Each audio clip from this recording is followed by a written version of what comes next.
പറയത്തക്ക സ്പോൺസർഷിപ്പ് കാര്യങ്ങൾ ഇതിനൊക്കെ കിട്ടിയിട്ടില്ല.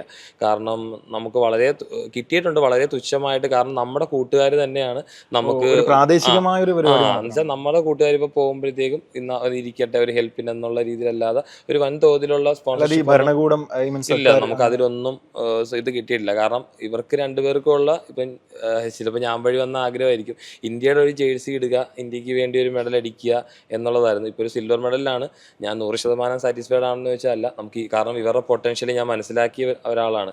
സോ നമുക്ക് ഇനിയും ഇന്ത്യക്ക് വേണ്ടി ഒരു ഗോൾഡ്, അത് റെക്കോർഡ് മെഡലോടുകൂടി തന്നെ അടിക്കാൻ പറ്റുന്ന എനിക്കൊരു കോൺഫിഡൻസ് ഉണ്ട്.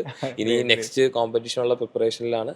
ഇനിയും ഇവർക്ക് എന്നെ സംബന്ധിച്ചിടത്തോളം എനിക്കറിയാവുന്ന കാര്യങ്ങൾ പറഞ്ഞു കൊടുക്കുക, കോച്ചിങ് കൊടുക്കുക എന്നുള്ളത് ഫൈനാൻഷ്യലി നമുക്ക് ഇതിന് വളരെയധികം സപ്പോർട്ട് വേണം. കാരണം ഒരു ഹെൽത്തി ആയിട്ടൊരു ലൈഫ് സ്റ്റൈൽ ബിൽഡ് ചെയ്താൽ മാത്രമേ നമുക്ക് ഈ ഒരു അച്ചീവ്മെന്റ്സിലൂടെ എത്താൻ പറ്റത്തുള്ളൂ. ഇപ്പം ഡയറ്റ് ആണെങ്കിലും റെസ്റ്റ് ആണെങ്കിലും ബാക്കി എല്ലാ കാര്യങ്ങളിലും ഒരു ഹെൽത്തി ആയിട്ടുള്ള ലൈഫ് സ്റ്റൈൽ ബിൽഡ് ചെയ്യണം. അപ്പോൾ അതിനനുസരിച്ചുള്ള ഫൈനാൻഷ്യൽ ആയിട്ടുള്ള ചിലവുകളുണ്ട്. ഇപ്പോൾ സദീനെ സംബന്ധിച്ച് പഠിത്തത്തിലുള്ള തിരക്കുകളാണെങ്കിൽ ജാഫറിനെ സംബന്ധിച്ച് ജോലിയിലുള്ള തിരക്കുകൾ. ഇതെല്ലാം മാനേജ് ചെയ്തിട്ടാണ് നമ്മൾ വർക്കൗട്ട് മുമ്പോട്ട് കൊണ്ടുപോകണം.